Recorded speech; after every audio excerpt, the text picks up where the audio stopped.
folks, just a short one.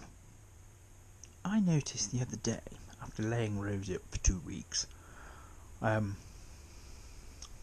going work the other day, changing into second up to third, was quite aggressive. Well, it went in with a right clunk, and I thought, this isn't right, you know. So anyway, with the help of Uncle Barnyard observing, we had a look at the engine while it was running and put it into gear and out of gear and all that lot, and the engine was going which wasn't helping matters. Anyway, here's a culprit for that. Hydro mount split in two, pissing all its fluid out. These are filled with like glycol basically, and it's a vibration dampener. And to be fair, when I replaced the engine mounts a couple of years ago, I think, literally did them the day before I was driving up to Scotland, it was the only one I actually couldn't get undone. But we've persevered this time, so I already had the part, and basically how we did it was I got an oil filter wrench, but the claw type that tightens as it goes.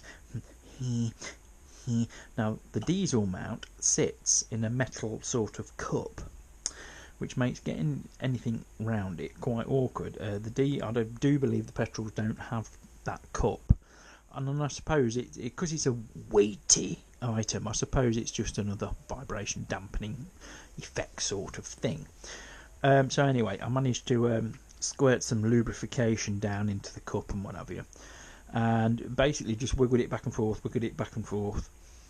and then we got a drift, and we started to knock it round, but it's quite weak metal, to be honest. But in the end I got the oil filter wrench, because that was surplus to requirements, and it's one of those that the 3 claws and it just grips, and it gripped and it went eventually. And as soon as it's loose, that's it. I mean, to be fair, it's been fitted to the car with leaking, since the day it was built, so it's not done bad. That has made the gearbox feel a bit better, but she's still snatching, so I went ahead and I changed the gearbox oil, which is actually quite an easy job. Draining it is way easy, and then basically if the oil is cool when you've drained it, wait for it to cool, measure what you've took out, stick it back in again if you're not going to drain the oil cooler, and then put the same amount back in, and then run the car for a bit, get the gearbox up to temperature. I've got a dongle, Jim. I've got a dongle which connects to my phone, which tells me all the stats of the car. So you wait for it, I think it was either 34 or 38 degrees, whatever it was, and then there's a little level plug underneath, which is a number 5 Allen key, and you undo that, and basically you just let the oil come out of that while the engine is running, and when it slows to a dribble, that's basically it's found its correct level. So I've done all that, so it's had no oil in it. The old oil stinks.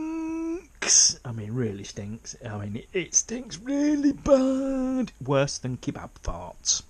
So anyway, took it up the road, and it is better because the mount's been done, but she's still snatching. So we've narrowed it down. It's going to be the 2.4, what they call the 2.4 duty solenoid, and to access that there's a little panel on the front of the gearbox. It doesn't look too big of a job, but we'll have to drain the oil again, which is that's no biggie. And in fact, the oil that came out, apart from stinking to high heaven, was clean. There was no swarf in it or anything, no swarf on the drain plug, so that's good. So yes, so at some point I'm going to order the duty solenoid, which from Discount MG Rover Spares is I think about 85 quid, 85 quid. It is a common issue with the Jatco gearbox, as is the reverse piston apparently, but my reverse is lovely. That's jinxed it. So yes, at some point when I've got a spare 84 quid, I will throw the solenoid in, and fingers crossed